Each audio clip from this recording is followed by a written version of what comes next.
Kennen Sie eigentlich das Elektronenstrahlschweißen? Ich habe wirklich noch abgespeichert, Elektronenstrahlschweißen extrem teuer, super aufwendig, kompliziert und auch noch gefährlich. Da muss ich Sie korrigieren. Da ist wirtschaftliches Potenzial dahinter. Das macht kaum eine andere Technologie. Das Thema Sicherheit. Wo Elektronenstrahlschweißen entsteht ja Röntgenstrahlung. Die ist einfach nicht vermeidbar, das ist Physik. Ist der Anlagenbediener gefährdet? Ich kann mit dem Elektronenstrahl auch unterschiedliche Metalle miteinander fügen. Das gibt schon so eine richtig neue Sicht jetzt für mich auf das Elektronenstrahlschweißen. Aber es scheint irgendwie nicht in der Breite bekannt zu sein. Ich fühle mich da wirklich als Missionar. Das ist also schon ein Handicap, was ich als verlorenes Potenzial für die Wirtschaft sehe.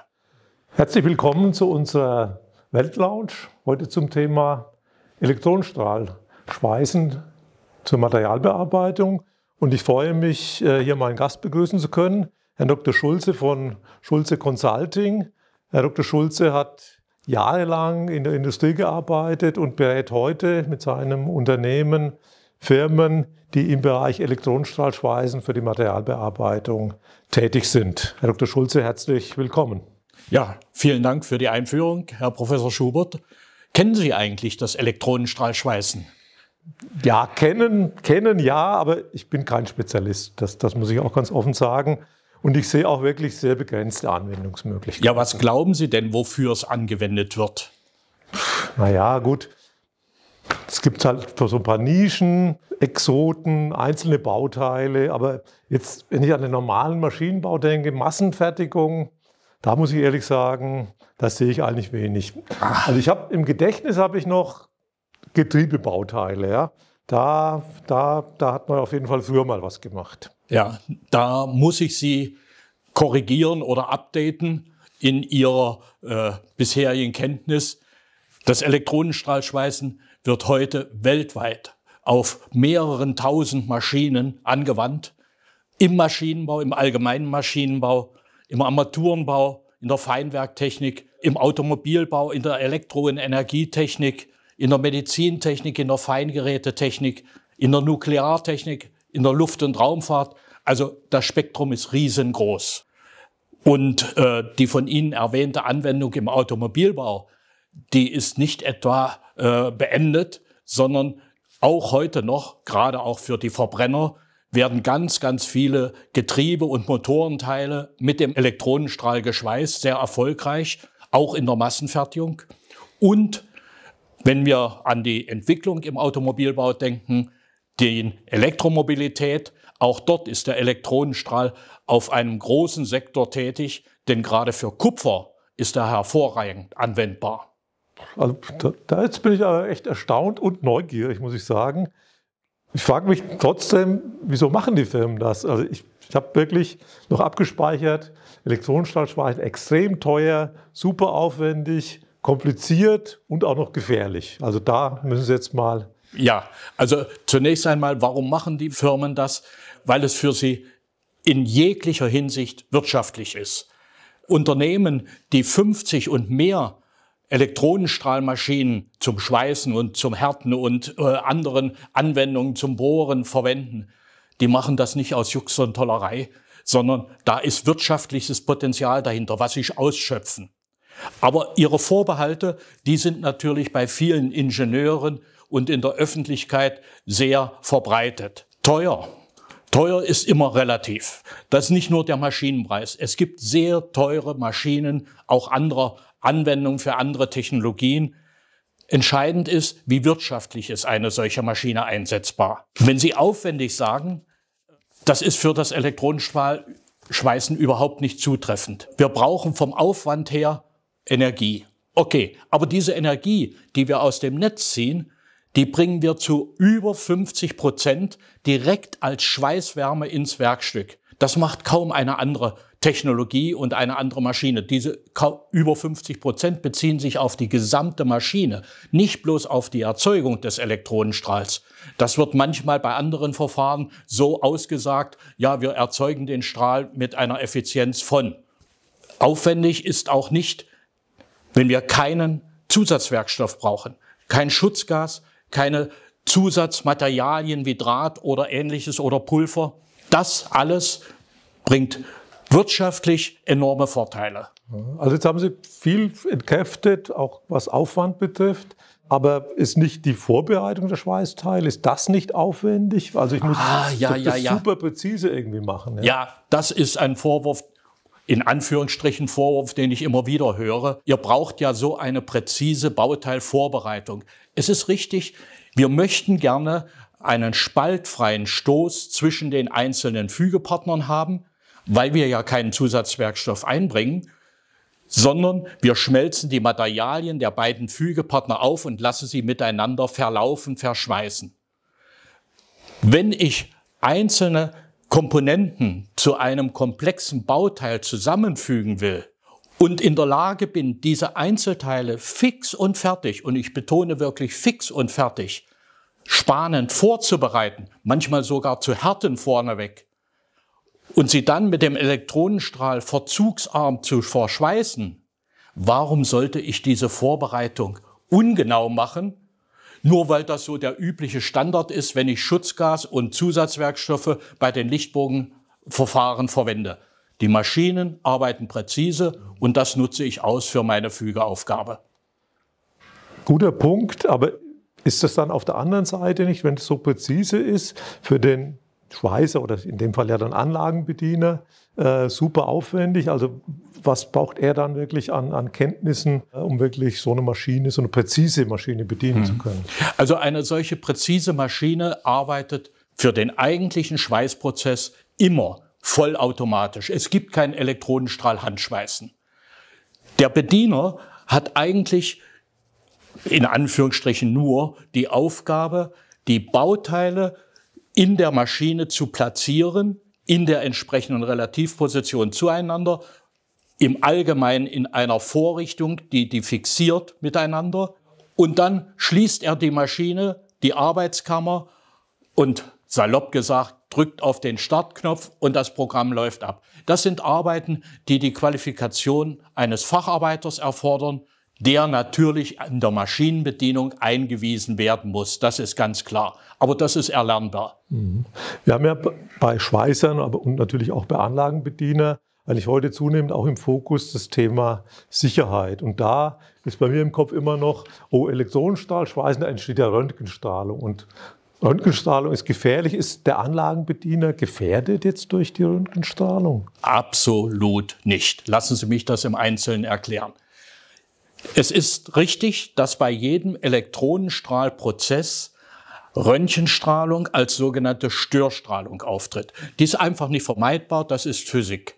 Sie kennen andere Anwendungen von Röntgenstrahlung zum Durchleuchten in der Medizin oder in der Werkstoffprüfung. Wir haben es hier mit einer zwangweise existierenden Störstrahlung zu tun. Dazu gibt es gesetzliche Vorschriften und diese gesetzlichen Vorschriften haben zur Folge, dass jede Elektronenstrahlmaschine so gebaut wird, dass keinerlei Röntgenstrahlung aus dem Inneren herausdringt.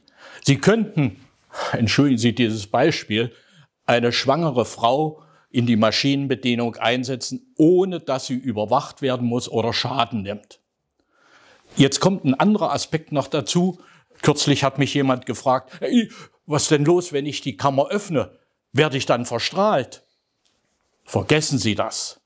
In dem Moment, wo Sie die Kammer öffnen, ist zwangsweise der Elektronenstrahl ausgeschaltet.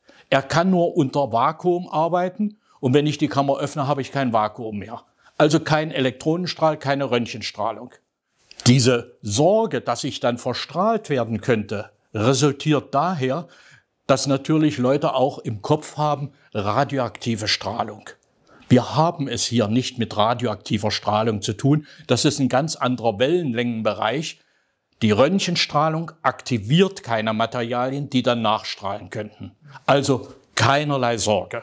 Das ist schon mal beruhigend. Beim Thema Arbeitskammer, da ist jetzt bei mir natürlich auch noch gleich aufgetaucht. Es muss ja, wenn ich es richtig weiß, muss ja evakuiert werden, haben Sie ja gesagt, es muss im Vakuum gearbeitet werden. Wenn ich mir das vorstelle, dann schalte ich da die Vakuumpumpe ein. Es dauert ja wahrscheinlich ewig, bis dann so eine Kammer evakuiert ist. Also das ewig streichen wir mal gleich aus der Diskussion. Ja? Gehen wir noch mal einmal einen Schritt zurück. Elektronenstrahlschweißmaschinen gibt es nicht von der Stange. Gut, es werden manchmal, gerade wenn ich an die Betriebe im Getriebebau denke, 50 und mehr Maschinen, da sind etliche gleich aufgebaut, weil die Prozesse eben auch gleich sind, die Bauteile ähnlich sind. Aber im Allgemeinen wird jede Elektronenstrahlschweißmaschine kunden- und anwendungsspezifisch konfiguriert und gebaut. Das heißt, wenn ich kleine Bauteile habe, dann habe ich auch nur kleine zu evakuierende Arbeitskammern.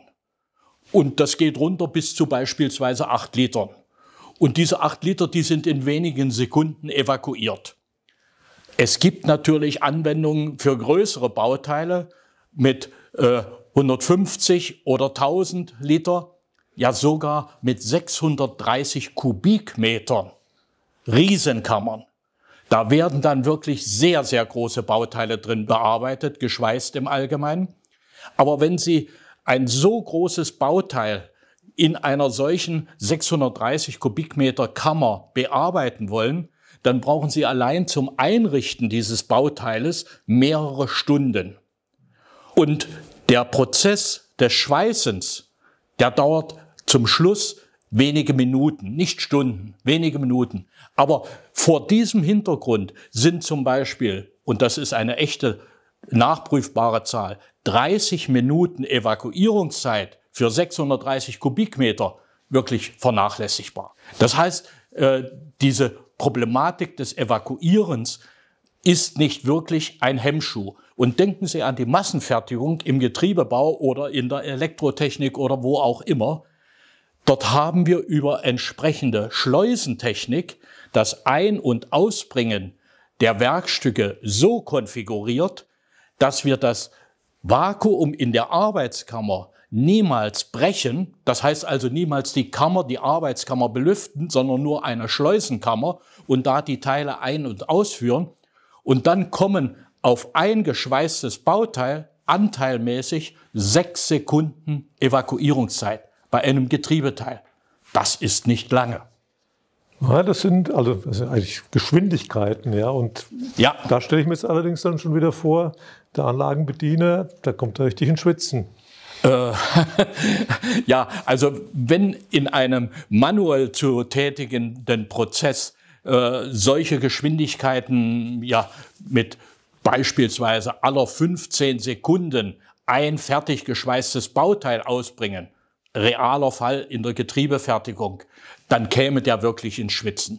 Hier hat er aber eigentlich nur die Aufgabe, die Bauteile beispielsweise in der Schleusenkammer zu platzieren und alles andere läuft automatisch ab. Aber selbst diese Arbeit nehmen wir ihm ab, gerade in der Massenfertigung. Nicht nur die Elektronenstrahlmaschine arbeitet vollautomatisch, sondern sie wird integriert in eine Fertigungslinie oder Fertigungszelle, die komplett automatisiert arbeitet. Das heißt, auf einem Transportband werden Einzelteile zugeführt, in dieser Zelle bearbeitet, vom Reinigen über das Entmagnetisieren, über das Vorwärmen gegebenenfalls, wenn es von metallurgischen Gründen notwendig ist, bis zur Prüfung der Schweißnaht mit Ultraschall oder ähnlichen Methoden und das Ausbringen.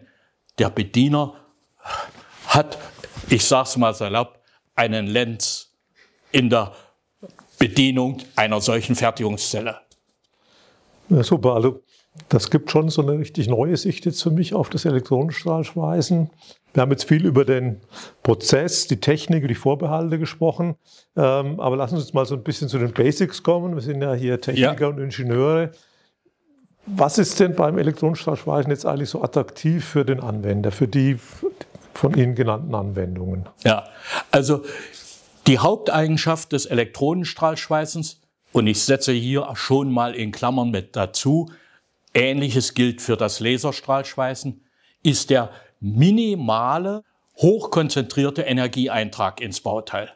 Damit gelingt es uns, sehr präzise die Fügestelle aufzuschmelzen und die Schweißung durchzuführen, ohne dass das Bauteil insgesamt hoch erwärmt wird und sich verzieht und anschließend nachbearbeitet werden muss. Die gute Steuerbarkeit des Elektronenstrahls erlaubt es uns, nicht nur den Ort, an dem ich schweiße, sehr präzise auf Zehntelmillimeter genau zu lokalisieren und einzuhalten. Übrigens als Sensor zum Führen auf einer Nahtfuge, auf einem Stoß, verwenden wir nicht einen externen Sensor, sondern wir verwenden den Elektronenstrahl selbst, der über einen Scanning-Vorgang und reflektierte Elektronen auswertet, wo befindet sich wirklich die Fuge. Das kann der Elektronenstrahl sehr präzise und wird auch vielfach angewendet. Die Steuerbarkeit des Elektronenstrahls von der Leistung her erlaubt es uns, Nähte, je nach Anwendungsaufgabe, im Zehntelmillimeter-Bereich, Nahttiefe, Blechdicke oder Ähnliches zu schweißen. Oder aber auch mit größeren Leistungen und zugegebenermaßen dann meistens mit einer anderen Maschine, auch weit über 100 Millimeter, in Aluminium sogar über 200 Millimeter, in einer einzigen Lage Bleche miteinander zu verbinden, ohne Zusatzwerkstoff. Und wenn Sie sich mal Schliffbilder ansehen und eine solche Elektronenstrahlschweißnaht vergleichen mit einer viellagigen MAG oder UP-Naht entsprechender Dicke, dann erkennen Sie auf den ersten Blick den Riesenvorteil. Der Tiefschweißeffekt, das ist ein Hauptcharakteristikum des Elektronenstrahlschweißens. Ich habe über die Steuerbarkeit des Elektronenstrahls gesprochen und will dabei gleich noch eingehen auf einen Aspekt. Ich kann mit dem Elektronenstrahl auch unterschiedliche Metalle miteinander fügen. Das erlaubt dem Konstrukteur, sein Bauteil so zu konfigurieren, dass an jeder Stelle die entsprechenden Eigenschaften des Materials den Belastungen zugeordnet werden können. Das heißt, ich muss nicht alles aus einem hochfesten Stahl machen. Ich kann auch eine niedere Stahlgüte verwenden, um unkritische Bauteilzonen zu gestalten. Und dann kann ich mit dem Elektronenstrahl durch dessen Platzierung dafür sorgen, dass selbst solche Materialkombinationen auch im Falle gewisser metallurgischer Problematiken, Sie kennen das Beispiel oder den Begriff der intermetallischen Phasen oder so etwas. Jeder Schweißer sträubt sich's Gefieder, wenn er das hört. Da kann ich mit dem Elektronenstrahl gegenhalten. Und mehr noch, und jetzt komme ich wieder auf die Lichtbogentechnik, wo ich Zusatzwerkstoffe, Zusatzdraht oder so etwas einfüge. Ich kann auch im Elektronenstrahlschweißprozess Zusatzwerkstoff mit einlegieren, um die Metallurgie verträglich zu gestalten. Also ich finde es echt erstaunlich. Wir haben eine effektive, wir haben eine wirtschaftliche Technik hier mit dem Elektronenstrahlschweißen, aber es scheint irgendwie nicht in der Breite bekannt zu sein. Ja, also das ist wirklich die Mission, der ich seit Jahren nachgehe. Und ich fühle mich da wirklich als Missionar und meistens predige ich vor den falschen Leuten.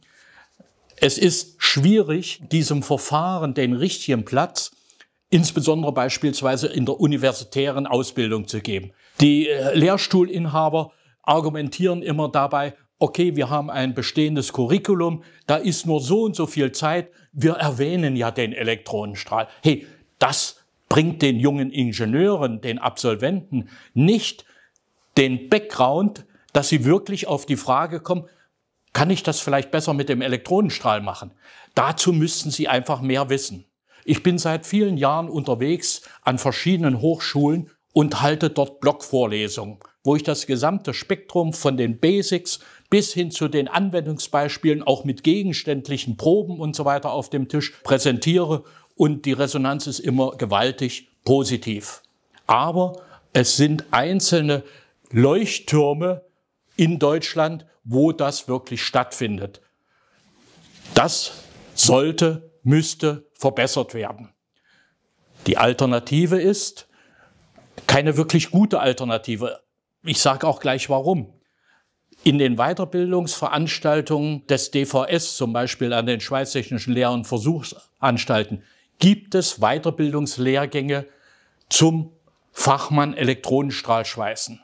Das sind aber Leute, die sind bereits im Beruf und die kommen zu diesen Lehrgängen, delegiert durch ihr Unternehmen, eigentlich immer erst dann, wenn sie schon mit dem Elektronenstrahlschweißen irgendwie beschäftigt sind, aber etwas tiefer verstehen wollen, was passiert dort. Alle die nichts davon gehört haben, erwischen wir damit nicht. Das ist also schon ein Handicap, was ich als verlorenes Potenzial für die Wirtschaft sehe. Das ist ein gutes Argument, aber irgendwo, ich habe das Gefühl, dass für viele, auch eben mit geringer Kenntnis, dann es doch so ist, naja, Elektronenstrahl hat man früher gemacht, das ist Technologie von gestern, heute mache ich das mit dem Laser, dann bin ich eben modern. Ja, das ist genau richtig. Und wenn Sie sagen, Technologie von gestern, 1958, also schon einige Jahre her, aber nicht Ewigkeiten, ist das Elektronenstrahlschweißen erstmals in die Industrie praktisch eingeführt worden. Insofern gibt es das wirklich schon lange. Der Laser in der Industrie ist erst 1980 etwa gekommen. Aber es gab mit der Entwicklung der unterschiedlichen Laser, und Sie wissen mindestens so gut wie ich, dass es viele unterschiedliche Lasertypen und damit auch Anwendungsmöglichkeiten ist, der ist gewissermaßen hineingeboren worden in die Informationsgesellschaft. Und jeder wusste natürlich sofort, was ist ein Laser. Jeder war schon mal in einer Lasershow. Jeder weiß, dass im CD-Player ein Laser arbeitet und dass mit dem Laser Augen operiert werden können. Ja, und man kann auch mit dem Laser schweißen.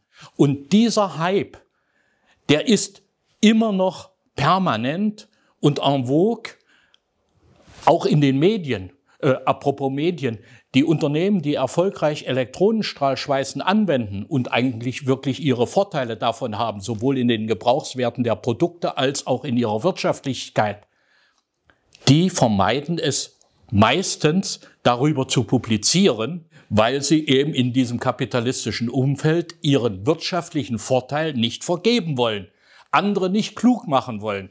Und das ist ein Handicap, was nicht so einfach aus der Welt zu reißen ist. Aber noch einmal, Elektronenstrahlschweißen und Elektronenstrahlbearbeitungstechnologien auch zur Oberflächenmodifikation, zum Perforieren und anderen Anwendungen ist keine Technologie von gestern.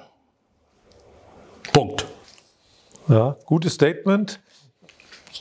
Kann ich sagen, schließe ich mich inzwischen nach dieser ganzen Argumentation. Lassen Sie mich noch eine Ergänzung bringen. Die Laserleute haben viele Jahre argumentiert, ja, ihr Elektronenstrahlschweißer mit eurem Vakuum, das brauchen wir nicht. Wir schweißen an freier Atmosphäre. Mal abgesehen davon, dass sie dann ganz ausklammern, dass sie natürlich in diesem Falle Schutzgas bringen müssen, weil sonst die Schmelze einfach versprödet oder irgendwie anders verunreinigt wird. Die neueren Entwicklungen gehen dahin, dass sie den Laserstrahl im Vakuum anwenden, weil sie erkannt haben, dass dort bestimmte physikalische, metallurgische Verhältnisse einfach günstiger sind und sie können spritzerarmer und tiefer mit entsprechenden Energien schweißen. Jetzt kommt das nächste Argument von den Laserleuten, dass sie sagen, wir brauchen ja nicht 10⁻⁴ Millibar Druck, uns reichen 10 oder vielleicht sogar 100 Millibar Unterdruck. Die Evakuierungszeit auf diesen Druck, die ist unverhältnismäßig wenig anders als bei den tiefen Vakuumverhältnissen.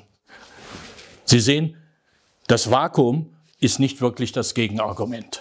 Noch ein Satz zu der Ausbildung. Ich hatte das schon mal im Verlauf unseres Gesprächs betont, komplexe Bauteile aus fertig bearbeiteten Einzelteilen zu fügen. Und ich hatte darauf hingewiesen, welche Möglichkeiten der Konstrukteur dabei hat, statt sie aus dem Vollen zu arbeiten. Das Problem ist, dass die Konstrukteure in ihrer Ausbildung und auch in den Weiterbildungslehrgängen, die ich erwähnt habe, einfach nicht mit integriert werden. Sie werden nicht damit bekannt gemacht, welchen Baukasten von Möglichkeiten sie eigentlich zur Verfügung haben könnten. Das ist wirklich sehr schade. Und das ist eigentlich die Schlüsselstelle, wenn der Bauteilkonstrukteur nämlich sagt, um das Bauteil mit dem hohen Gebrauchswert effektiv fertigen zu können, brauche ich das Elektronenstrahlschweißen. Dann werden die Technologen ihm auch folgen. Und vielleicht sogar die Manager. Ja, wirklich nochmal ein sehr guter Punkt zum Ende. Wir müssen also nicht nur die Anwender schulen, das ist das eine, aber damit es überhaupt zum Einsatz kommt, muss ich ansetzen, sowohl beim Management als auch dann bei den Konstrukteuren, ganz wichtiger Punkt. Also für mich, und das war wirklich sehr ausführlich und tiefschürfend, wie Sie das erläutert haben. Für mich ist eigentlich klar, wir müssen das verbreiten und ich denke auch, ich sehe mich auch da auch in der Pflicht, dass ich zukünftig bei meinen Auftritten, bei meinen Publikationen auf jeden Fall auch immer auf die Möglichkeiten, Potenziale des Elektronenstrahlschweißens für die Materialbearbeitung hinweisen werde und bleibt mir eigentlich nur noch, mich ganz herzlich zu bedanken für dieses Gespräch, für das spannende Thema Elektronenstrahlschweißen. Vielen Dank, Herr Dr. Schulze. Danke auch Ihnen, Herr Professor Schubert, insbesondere für diese Aussicht, dass Sie mit Ihrem Renommee dazu beitragen wollen und werden, die Möglichkeiten dieser Technologien einer breiteren Öffentlichkeit bekannt zu machen. Herzlichen Dank. Werde ich gerne tun. Dankeschön.